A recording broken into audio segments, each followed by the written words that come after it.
to Pitchslap. All right. Hello. My name is Mason Cosby. I am a new founder of Scrappy ABM. We build ABM programs for companies that do not have a $200,000 tech stack so that you can actually make some money without investing literally hundreds of hours and hundreds of thousands of dollars before you even know something works. And today I'm here to get a little bit of pitch slapped. Well, you're going to be doing the pitch slapping. I think you just led in with a nice pitch slap. So we can just wrap up the show, everybody. Contact Mason.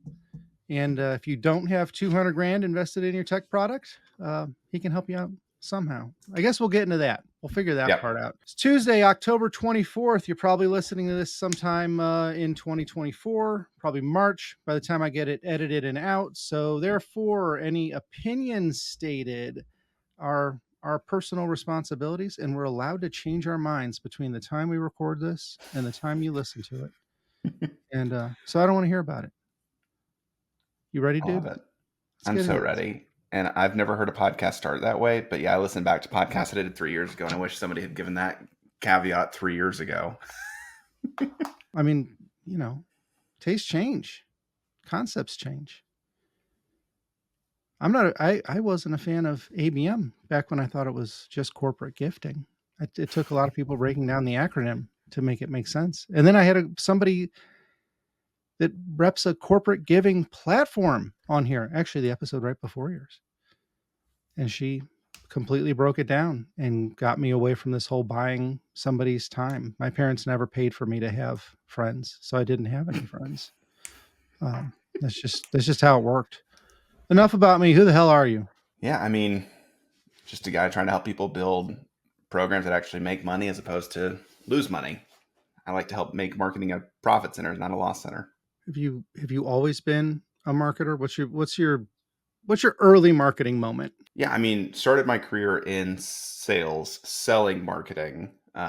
So my entire career has been bouncing between either selling marketing sales, marketing, or selling sales. So I spend a lot of time thinking in this space.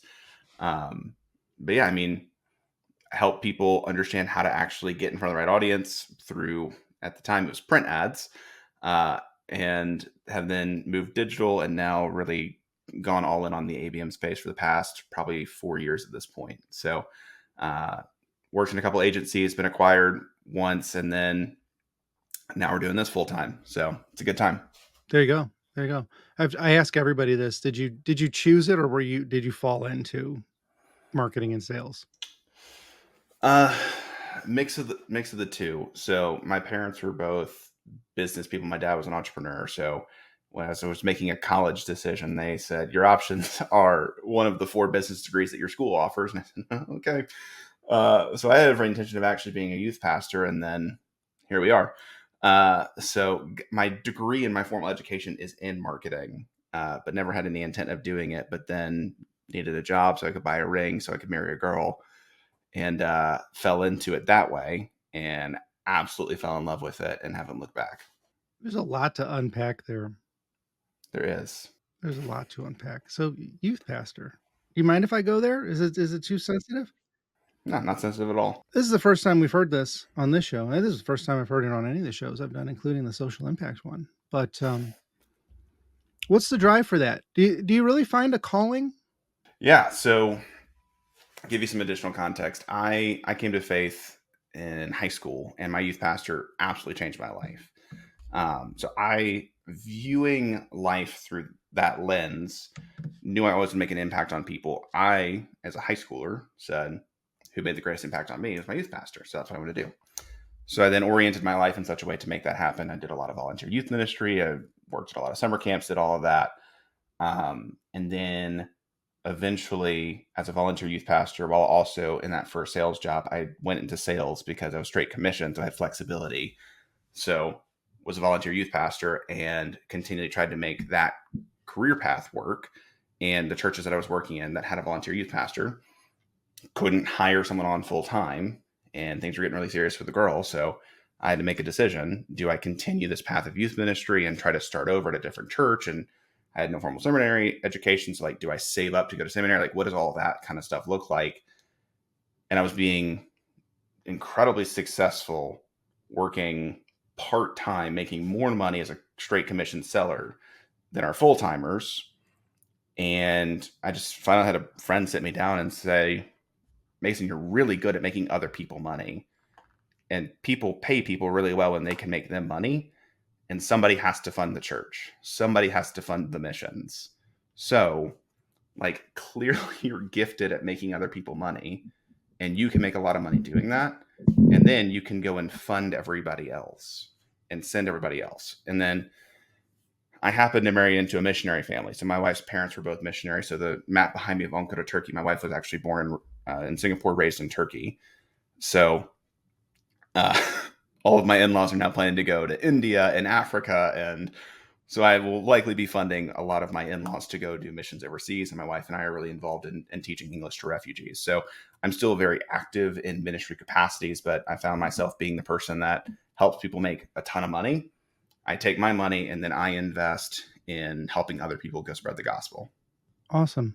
This wouldn't be Pitchslap if we didn't start insulting people. So I'll start locally. Go for it. I wish I knew the sum of money to pay to make in-laws go away. All right, we'll move on to the audience. You were probably really good at selling to marketers because you knew how to talk to immature people. Oh my goodness. All right. So in the both, career journey, you got the family bug. You're an entrepreneur now?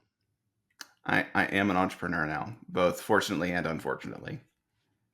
Okay. So let's dig into that. That's always a fun conversation we have because you should have limerence at this moment. You should just be so excited that you've launched this new thing. You said what? It's a day old right So now? I've been doing Scrappy ABM for 4 months at this point, and then just launched into it full time officially yesterday, publicly about a month ago, privately. So to be clear, I have the naive optimism. I am over the moon. I don't work for a man anymore. Like, I'm my own boss. Yada yada yada. But I also know that my parents have what they lovingly referred to for the first 4 years of their marriage as the ramen days. When my dad was building his business, working 80 to 90 hours a week to get the thing off the ground. And granted, he was a landscape architect. He had a lot heavier equipment. He had to buy $250,000 machines to do the job. I have a $4,000 laptop that gets my job done.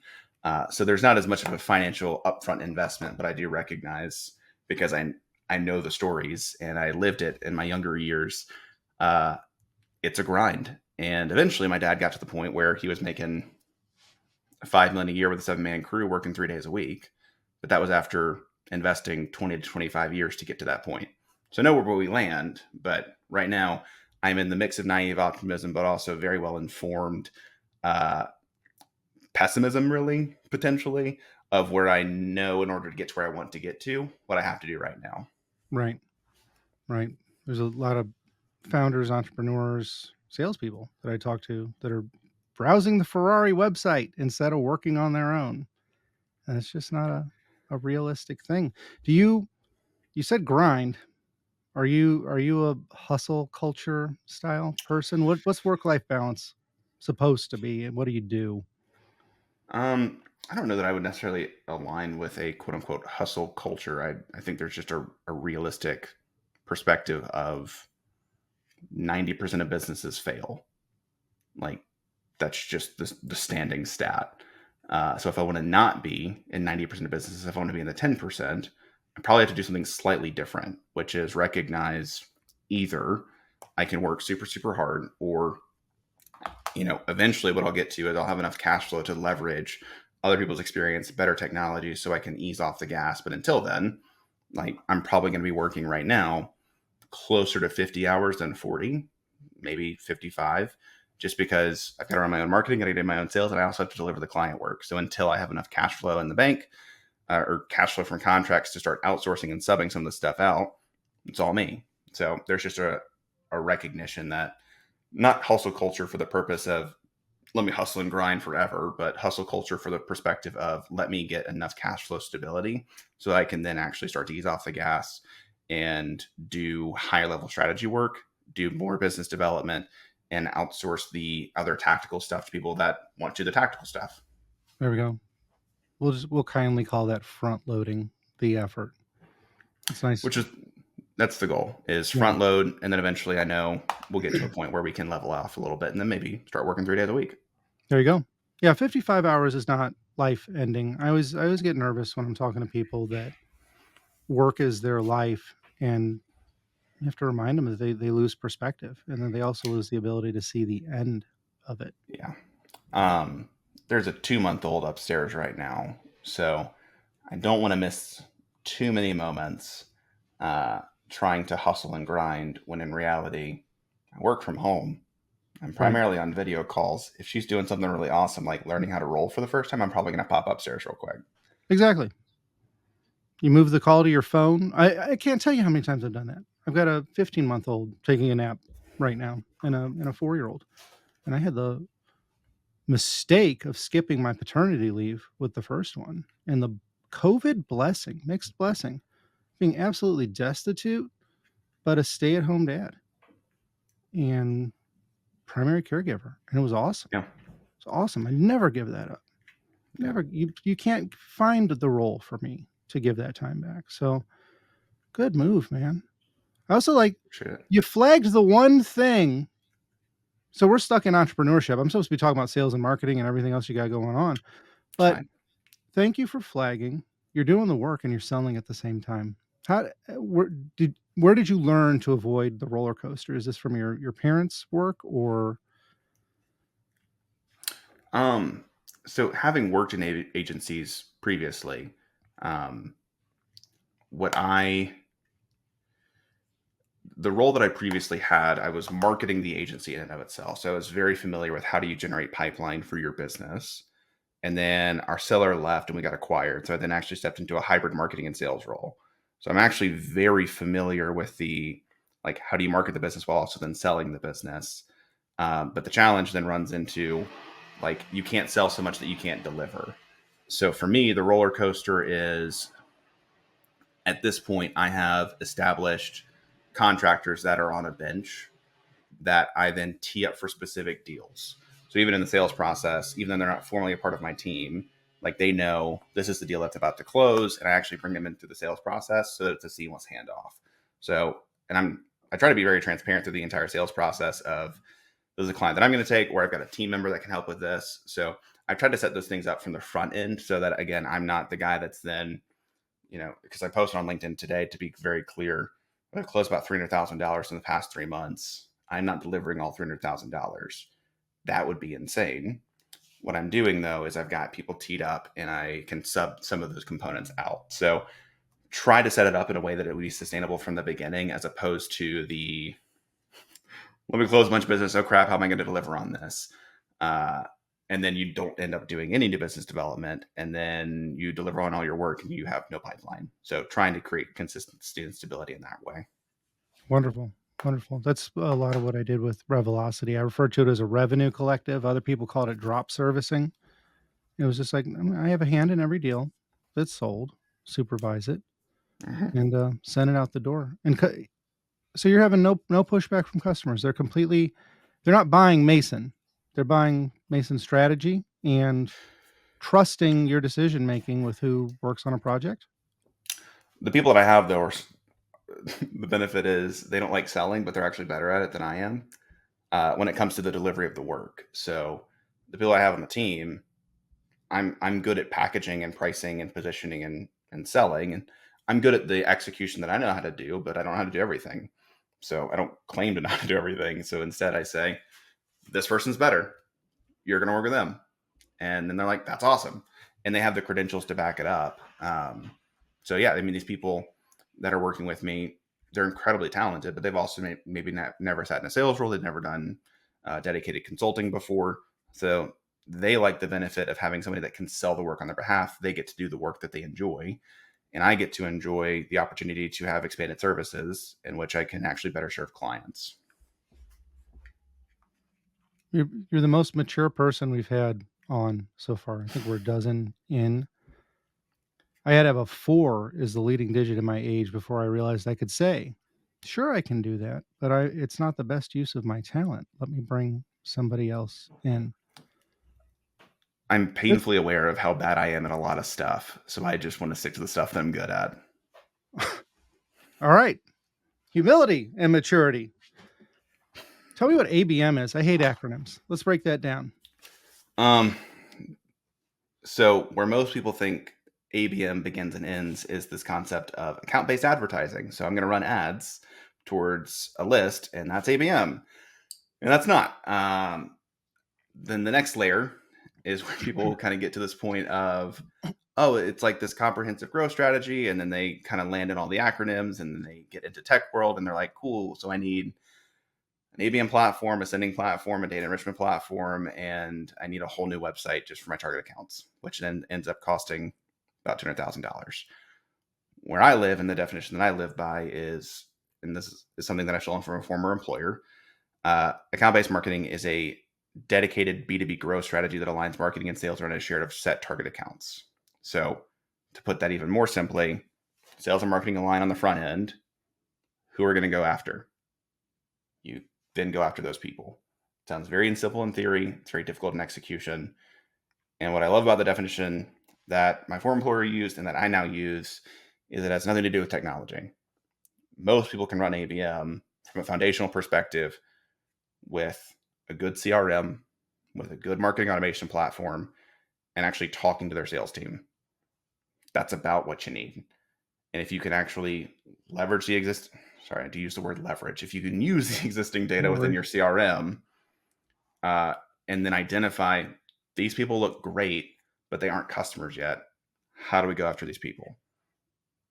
That's how you can start with ABM, and you can prove the model of account-based marketing before you've actually implemented your 6sense, your Sendoso, your ZoomInfo accounts, which again, from a tech perspective, will literally cost upwards of $150,000 to $200,000. Not to mention the time investment to get those tools onboarded and integrated into your existing other tech stack. So it's just, that's where I live in ABM is, again, dedicated growth strategy for sales and marketing teams aligned around a set of shared target accounts.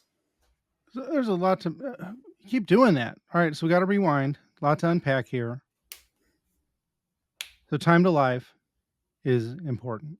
Not taking on tech debt and purchasing things. I'm starting at the end. I'm working way back to the front. Sounds perfect. You say that those elements are those tools are important, but it sounds like there's also foundation that's in play, and that you should really only invest in the tools when you're down to the 3 days a week of work where you can do the maintenance and the scouting and research and Lord knows what else. The process, when you're saying CRM and automation, that still sounds like there's just nagging. It sounds like retargeted ads. It sounds like a ton of emails. Is it like what? Got to keep drilling down. What is ABM? Yeah. So you're asking for exact tactics that No, people. well, not necessarily, but just like the here we go. Yeah, spiritual tactics, like top 5. Yeah. I mean, the tactics are always going to be generally the same. So, I mean, great tactic is going to be an email. A great tactic is going to be potentially advertising. Another tactic is going to be actually having your SDRs pick up a call. The other tactics would be things around potentially social engagement and how do you actually engage with your target accounts on social. It would be how do we create specific content. I'm a big fan of a podcast or a webinar that actually is specific to our target accounts. So on that level, sounds like everything else. The core is the intentionality and what triggers you to then do those things. So the difference with what I would say is kind of, I mean, to be clear, my first sales role, I literally had a database and I was given a list and I was said, call these people. I was told, just call these people. It's like, okay, what do I say? Just call them. Tell them you can buy ads. That's it. So then I called 300 people a day. I was like, hey, do you want to buy ads? Hey, do you want to buy ads? Hey, do you want to buy ads? Surprisingly, I actually did inevitably get to a point where I was able to make significant money, but it took a year and it took 6 months of living on, I mean, I had 2 paychecks in that time frame that were $90 for 2 weeks of work. So, I mean, when you're living straight commission, that's awful. But with an account-based approach it's not just here's your list, go call down the list. It is there's a clear criteria around why they are here. They have done specific activities. There's clear triggers on why you should reach out to them. And on top of that, we have things for you to say to them that is specific and nuanced to this account and to the reason that we've asked you to reach out to them. So it's the intentionality behind why are we reaching out? Who are we reaching out to? And what do we reach out with? And then again, how as well. So again, those are the tactics, those are the channels. We engage them in the places where they live versus just constantly pounding a phone. Because I've also now filled out a couple of forms since I've started Scrappy ABM. And I had a day where I got literally 70 cold calls from the same number. It was ridiculous. But that's not ABM. That is an overzealous SDR. I paid 3 cents a phone call dialing for dollars those first 2 weeks. I think the phone company got more per dial on that. Yeah. So is one of your annoyances? Do you feel ABM is where the space should just exist? Should ABM become what we call marketing in general, like spray and pray? Have we just veered too far off course as far as salespeople and marketing and our focuses go? One of my favorite quotes is from the actual CMO, now CRO of 6sense, which is ABM is actually just good B2B marketing.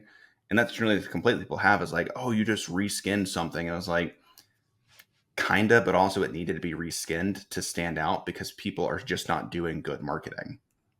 So the fact that ABM has grown to the level of popularity that it has because it is just good B2B marketing shows you how bad B2B marketing was.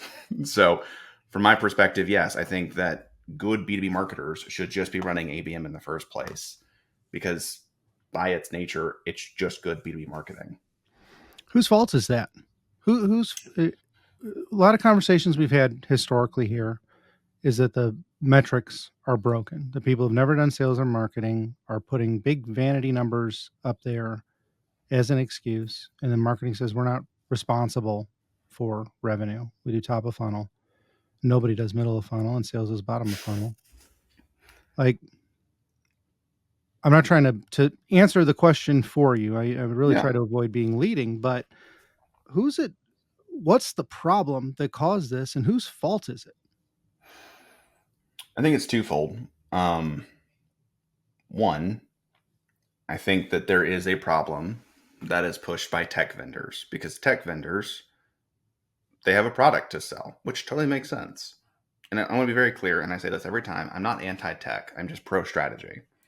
So if you're trying to solve a strategic problem with a new piece of technology because you think ABM is an ABM platform, it's not going to work. But again, at the end of the day, your tech vendors need to sell their pieces of technology. So there's that component.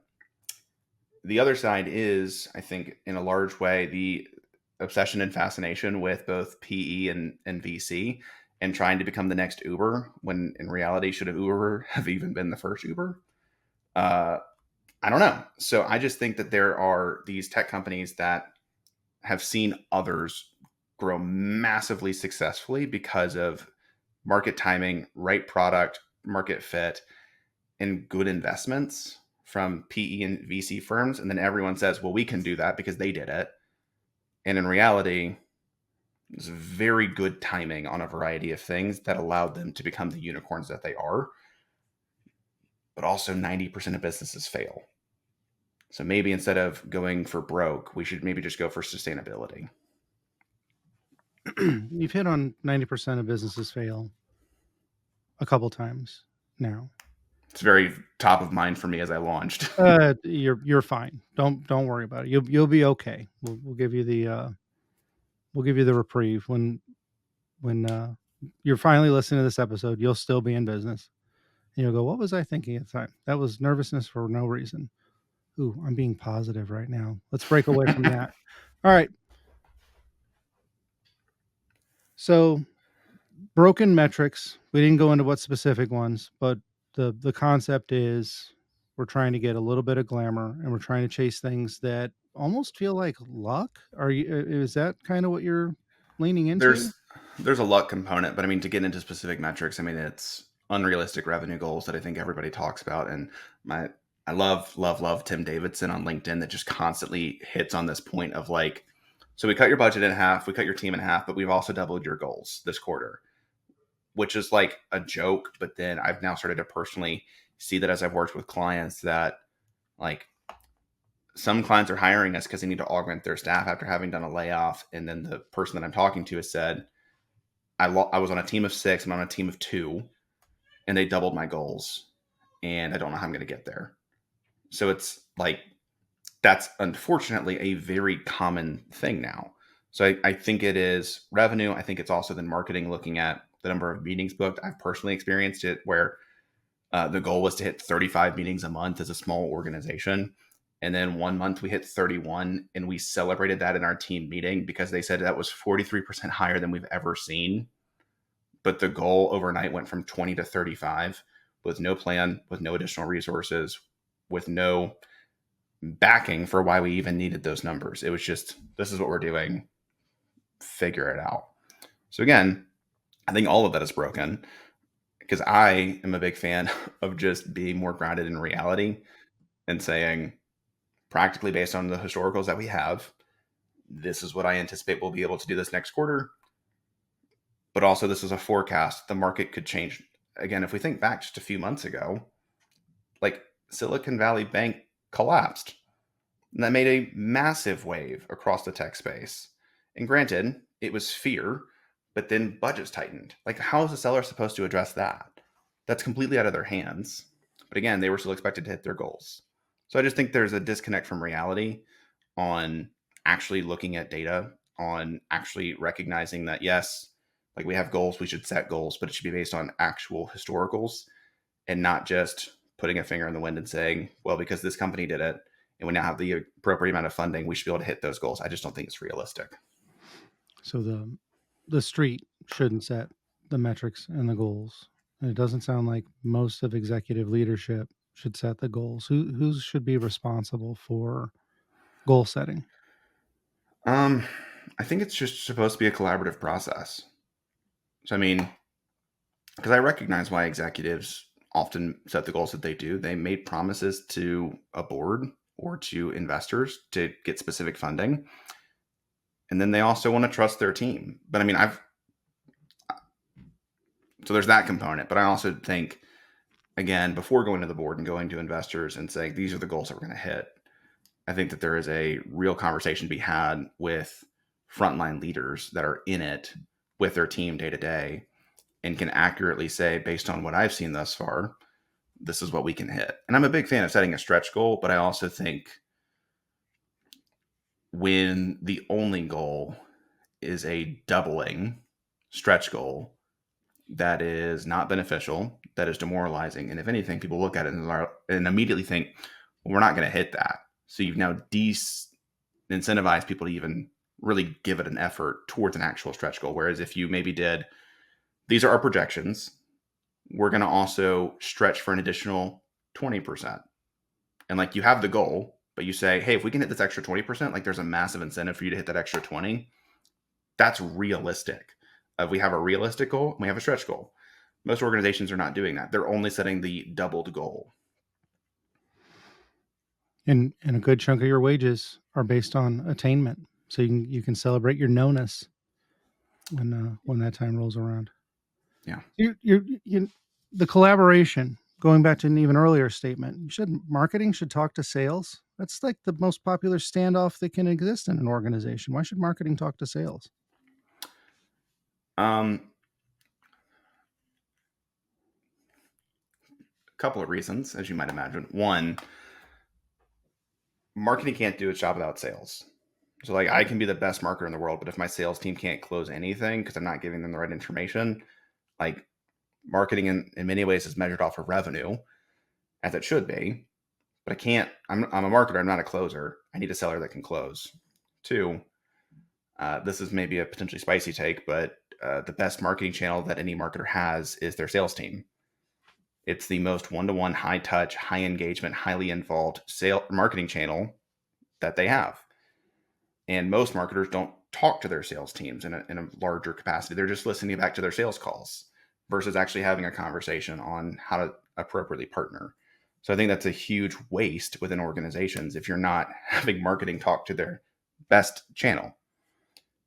And then additionally, sellers want to make more money, as every organization does. So by partnering with the people that are evangelizing to the market what your product and your value is, maybe tying into those things, making sure that all of our talking points are aligning. That way, a customer that comes inbound gets the same experience from beginning to end. Those are typically going to be a faster sale because the same message they heard from the awareness ad is the same message they got at the proposal. So if you can make those things align from beginning to end, you're going to have a better sales experience overall. I hope we get a listener out of you, because what you considered a spicy take of anecdotal evidence from sales is kind of the uniform answer happening right now. Yeah, cool. Now I got a great facial expression that I can put different audio under for I love it. different audiograms. I'm But sorry. yeah, The uniform answer is that sales is the best marketing channel. yeah, I think your show 12 or 13 right now, that sales is not the best marketing channel, but it's the best data channel. It's better than analytical data. That anecdotal, feet on the ground. Oh, it's a smaller sample size. Who cares? It's a sample size of people that are either saying no or yes. Yep. It's Yeah. not I it's mean, not the ghost audience. and even within the context of launching Scrappy ABM, before I updated the website and before I went public, I actually had 50 conversations with marketing leaders. And I essentially pitched them, not with the intent of having them become a customer, but just saying, this is what I'm doing. I'd love to hear your thoughts and feedback. And if you know anybody that needs these services, I'd love for you to connect me with those people. And I'll give you a 15% kickback as a referral. So again, like incentivize them. But I sat down with 50 marketing leaders. Of the 50, I actually had about 15 say, that sounds like something I need. Could we talk? And I had another 10 that sent me referrals. So again, out of the 50 that I talked to, 50% turned into actual new business opportunities. So Now, that new I'm not going business, to get, did you get the 15%, or did you give them a discount for that referral? I gave, well, if they're coming inbound to me, they're not their own referral. So, uh, good question. Uh, but even on that front, like, I'm not going to be able to get that kind of a real time feedback as a marketer. But when I sit in my sales seat, I can get immediate feedback. I can see their expressions. I can understand where they have questions. I can understand where they go, oh, that makes sense. That's awesome. And I can even, some people gave back to me uh, quotes that I can now start to use of, oh, so your service is, for example, someone said, it feels like there are two opportunities when it comes to implementing ABM. You can either read an ebook or you can buy 6 cents. And it really feels like you sit in the middle. I was like, I need to steal that forever. Like that is a great way to help people understand where I sit in the market. There you go. Now, the spicy take that I have is that marketing needs to do rotations inside the sales team. That's more than just handing out flyers at trade show booths. I would agree that that's spicy, but honestly, a part of why I became a founder is to do that. My favorite role to date has been being a marketing SME that went into a sales role for a year and sold programs. The challenge is because marketing changes so frequently that 9 months in, I could already start to feel my experience from a marketing perspective was going a little bit out of date. So the idea of a rotation is an incredible idea that I don't think people are going to go for, but they should. No, I mean, I have a hard enough time in organizations saying that marketers have to listen to, and I'm just going to use a brand name, gong calls on a regular basis. I've never clenched my jaw so tight as I do listening to those calls, but you get actionables out of it. Yep. So how are you're coming in as an augmenter, you're coming in as the agency of record, or the technical first marketing hire for a lot of these organizations. Are, how hard is it to build these cultures? How receptive are founders to doing it differently than they're being told to from peers and unicorn results and everything like that? The benefit that I have is because I'm so public with my position and my thought process. If people come to me, they're generally speaking bought in, at least philosophically. So my convincing is very little on that front. It comes to the actual implementation where, sometimes they start to question, but the way in which I've structured my agreements, I try to start most of my clients with what is called an activation play. So it only takes 30 to 45 days from a turnaround time. So I'm not trying to start with the 3 to 6 month ABM pilot program. I try to start with a 4 to 6 week project where we can prove value, at which point I then build trust. And even if they have questions, what I'm seeing now is I'm a little bit uncomfortable, but I also see the results you've already been able to generate in a short time frame. And I believe in what you're talking about philosophically. I guess it's just going to take a little bit more time to get there. So I've tried to, in the way that I've structured the business, recognize, because I've in past roles and in past experience freelancing, I went straight for the let's build the 12-month project, and it takes 12 months. And like there's a lot of questions that are going to come up. So instead, starting small, starting with a clear scope, and starting with a win allows us to build trust, allows us to build some level of early results that we can then have the runway from a trust perspective to build out the larger program. Perfect. Yeah, a lot of us are seeking some level of gratification, some level of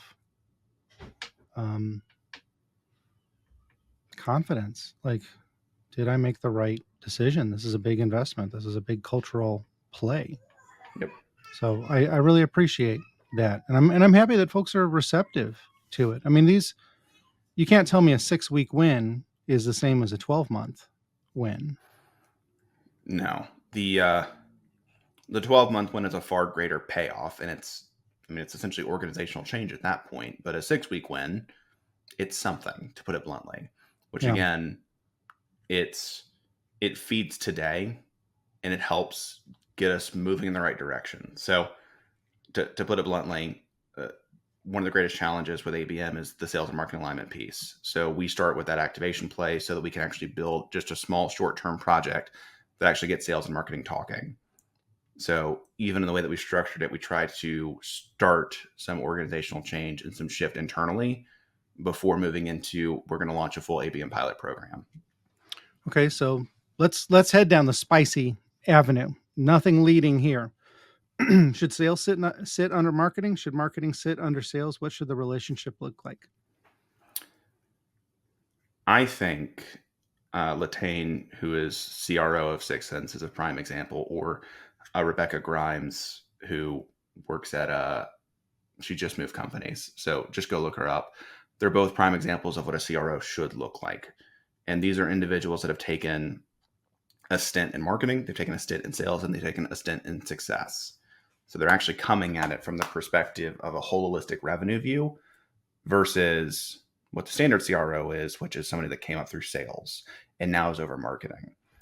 So I think it's a multidisciplinary individual that has actually worked the entire revenue organization, that then has a very clear partner in RevOps that can then operationalize the ideas that they're coming up from a strategy perspective. So I'm dodging your question because I think it's not marketing or sales. I think it's someone that's done both, that understands the value that both can provide, and then can lead strategically on both fronts. So CRO should lead siblings that commingle and communicate, not that SDRs sit under marketing randomly with no plan. Okay. I mean, where does the SDR org live? I actually do think that should live under marketing because, again, I view sales as a marketing channel. And I think that SDRs, when put into an account-based program that is led by marketing, can actually be highly effective versus, again, what I got, which is here's your list of 600 accounts, call them. So how do sales frameworks affect marketing-led sales channel work? It's a great question. I think that marketing leaders that have not spent a stint in sales are not going to be as effective leading an SDR team. So I think, again, the data that we have around the surveys of who are the most effective marketing leaders when it comes to implementation of ABM, it's people that have sat in sales previously that understand what that role looks like. So I don't think that you can have a marketing led SDR organization by someone that has purely been marketing, that has no study of sales, that has no understanding of sales frameworks, or hasn't themselves sat in a sales role for some period of time. So I think it's a mix of the two. Again, I myself have been between marketing and sales my entire career, and I keep bouncing between the two. And I think that having been a marketer, when I stepped back into a sales role, I was an exponentially better marketer, sorry, exponentially better seller. And having been in a sales role, I was an exponentially better marketer because I understood the value of both roles and respected each equally. Do you think scripted frameworks are the correct methodology, or is it just a spiritual understanding of the things that you're looking for when you're in either seat? I think templates and frameworks are incredibly beneficial. I think then templates should be nuanced based on the account and based on the organization. So, as an example, I mean, I run a very boutique agency at this moment. I'm not starting net new every time I write an email sequence.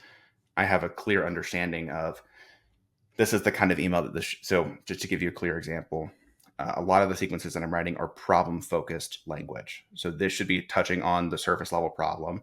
This should be touching on more of the internal problem that people experience as a result of that surface level problem. This should touch on the philosophical reason that they should not be experiencing this problem. We should support everything that we talk about from a data perspective. So again, those are templates and those are frameworks, but I rewrite them to match the nuance of the company that I'm working with.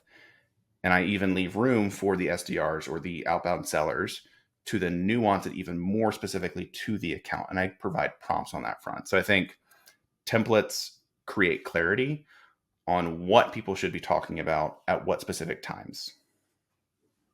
Should they ever early in the process be talking about timeframes or budget mindset or who can make the decision, anything like that? Or is that It depends. Sorry to give you a standard consulting answer, no, but that's that you've been dodging wrenches this whole call. So whatever you want to do, man, that's fine.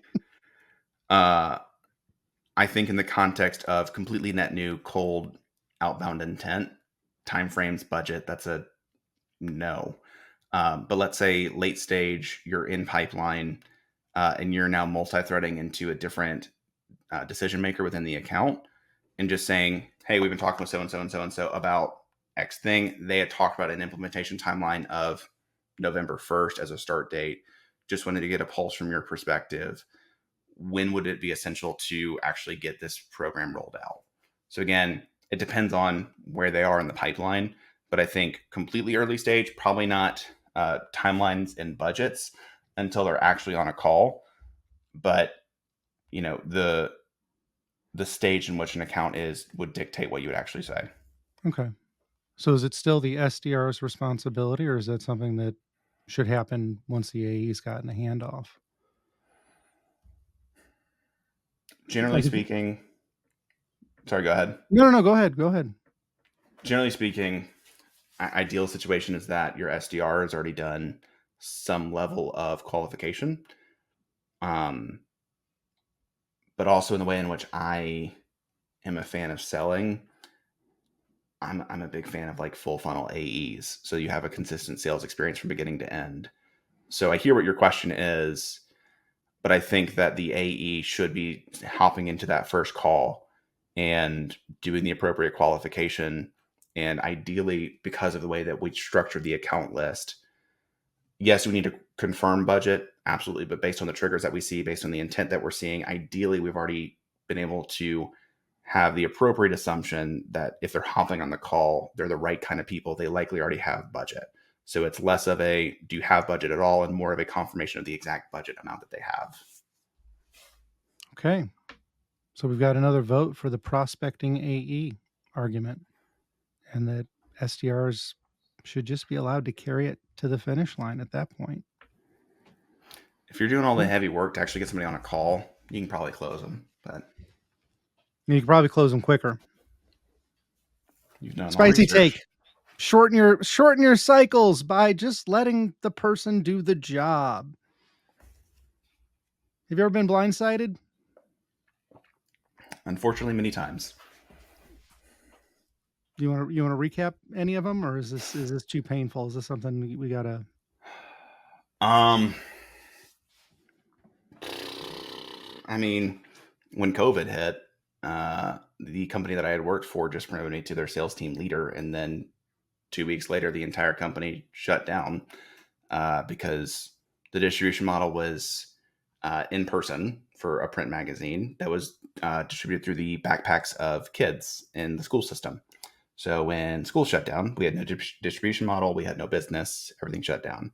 So that was 3 weeks after I proposed to my now wife, and 3 weeks and a day after I bought our first home. So that was a bit of a blindside. There we go. There we go. Okay. I'm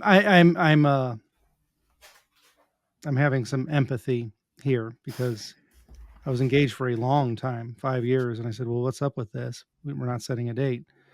And she said, "I won't marry a 1099. You need a W-2. Won't marry an entrepreneur. It's too unstable. Can't really have a life that way. Not the way you do it, Peter." Oh, I love these expressions are great, man. I'm going to have so many animated GIFs that go to you. So My you goal. made it on your call. You were the reasonable one, and on my side, I was the unreasonable one, and I did it. Bought a house, had a kid, company shut down, and so yeah, I know it all too well. So, what was your best mistake? In this context or just in general? You know what? That we're all whole people, and if you can't bring your life to affecting how your work goes, then yeah. So I whatever meant in makes the you happy. context of the proposal. um, Oh well, there we go. All right, I can edit that out if you want. no. Uh, Greatest mistake.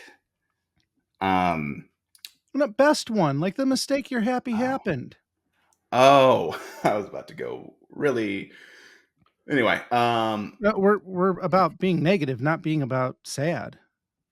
God. So Okay. my happiest, biggest mistake.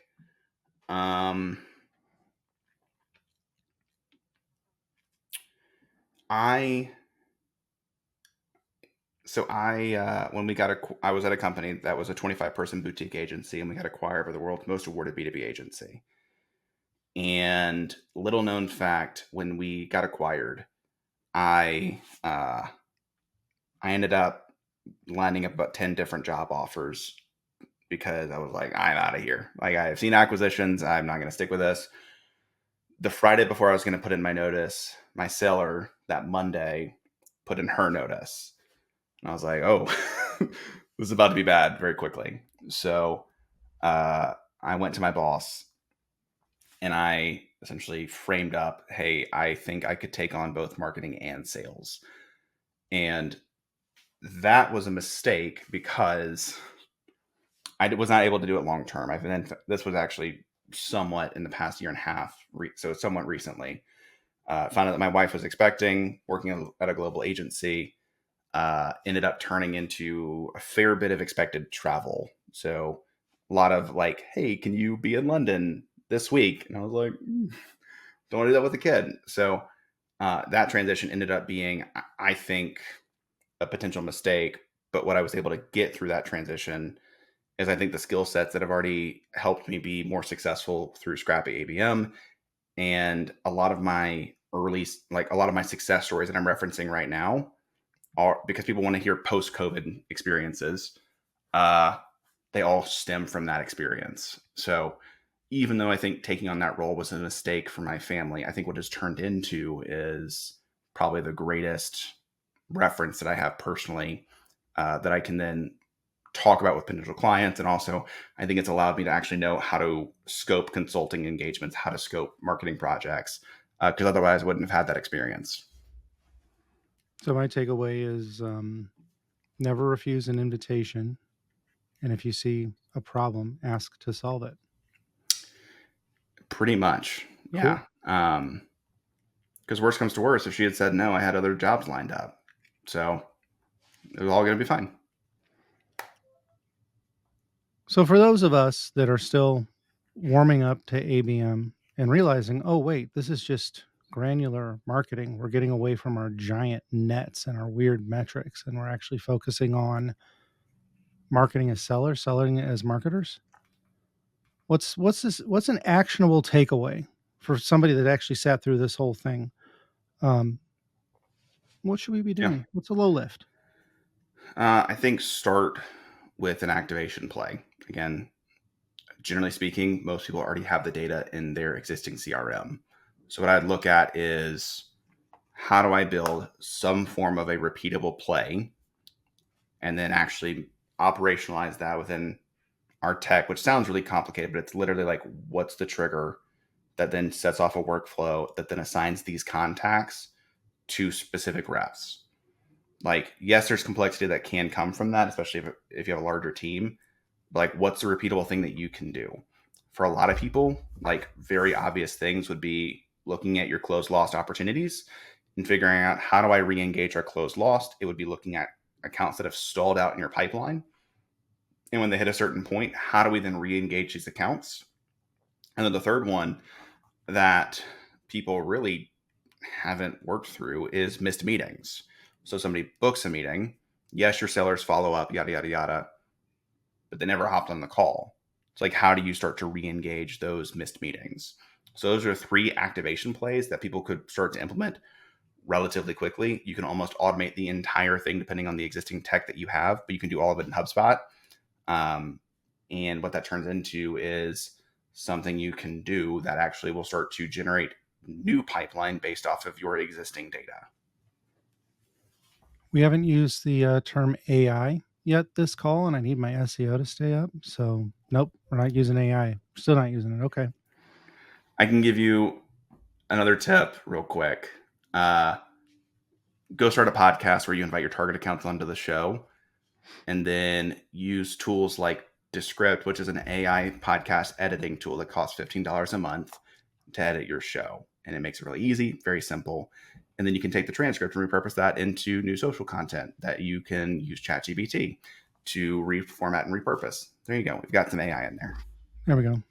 And I'd like to thank our not show sponsors: 6 Sense, Zoom, Gong, OpenAI, and Squadcast, now owned by Descript. You can get both for $15. All right, dude. Oh, and Scrappy ABM. They wrote us a nice big goose egg check for this appearance. So we did? Yeah. Big old 0 at the close lost on the board. All right, buddy. You ready for the lightning round? So ready. All right. Is it pronounced GIF or GIF?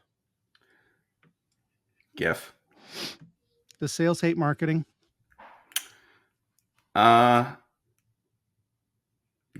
Yes. What's the most important metric for a salesperson? One word, correct? Hopefully. Okay. I'm going to make it a really long one word. Or one term, yeah. Okay. ICP fit meeting SAT. Okay. What's more important, audience size or audience targeting? I already know your answer on that one. Targeting, sorry. Okay. Yeah. What's the most important metric for a marketing team? ICP meetings book SAC. What's the most important function in marketing? Augmentation Brand. consultant. Brand. Okay, pausing the lightning round. Why is brand the most important? That's a spicy take. Why is that spicy? Why wouldn't it be? Everything's spicy. No one can buy from you if they don't know that you exist. And I look at things online, and from a B2C perspective, I think, oh, that's a scam. And I don't know, again, prime example, first time I engaged with Alex Hermosi, who took over the internet, I was like, this dude is a total scam.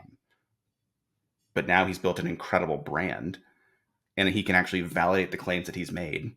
And as a result, I trust him. So then if he were to ever come inbound to me, or not inbound if he were to ever message me, I would drop everything I was doing to pick up that call.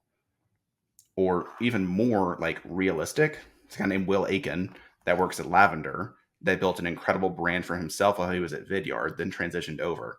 I've now met Will a couple of times, but I still fangirl over Will Aiken, even though he's a human being. That like I now have his personal cell because of like we run in the same circles.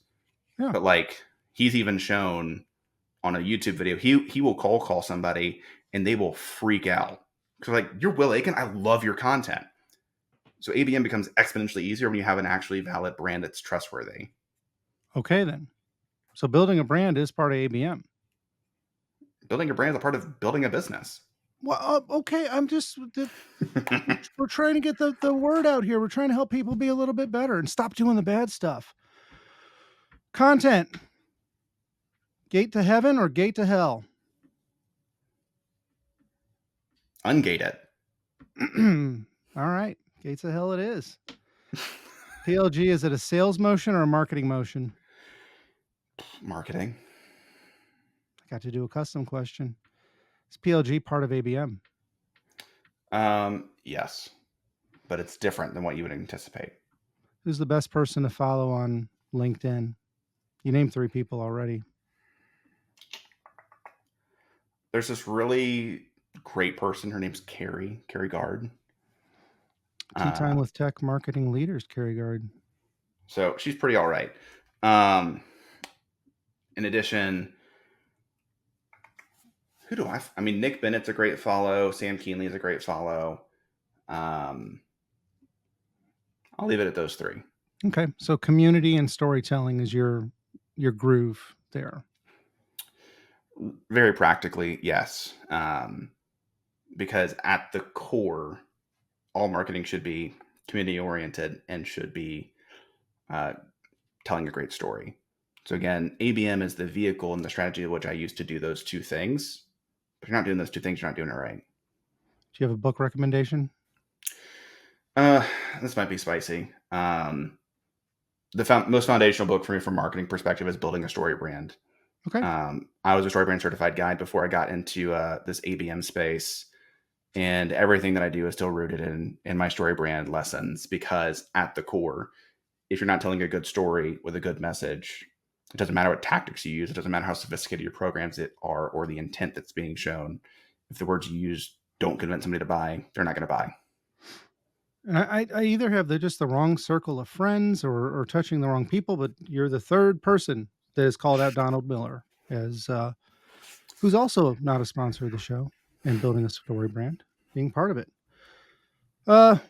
What's the first step to me being you when I grow up? Trying to be a youth pastor. Okay.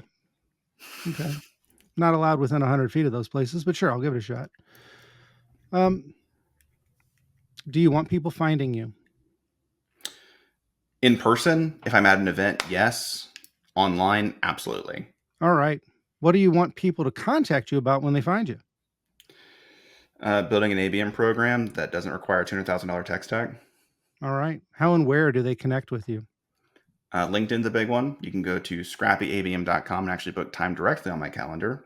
And you can also go find my podcast, Scrappy ABM. So essentially, if you just look up Scrappy ABM, I should appear everywhere. And remember, everybody, booking time with Mason and not showing to the meeting is an activation metric for him. He's looking for that. All right, buddy. I hope you don't miss our meeting. I had a blast. Okay, good. And for everybody else still listening, thanks for coming. I'm going to play some outro music or some other thing. We've probably inserted a dynamic ad at this point, but really appreciate Mason coming on board. Congratulations on Scrappy. Congratulations on doing it super secret stealth in the background while you figured out if it was the right deal. Building well over $250,000 worth of business in the first trimester. And yeah, keep kicking ass, buddy. Thanks for coming. Of course. Thanks for having me. Always a pleasure.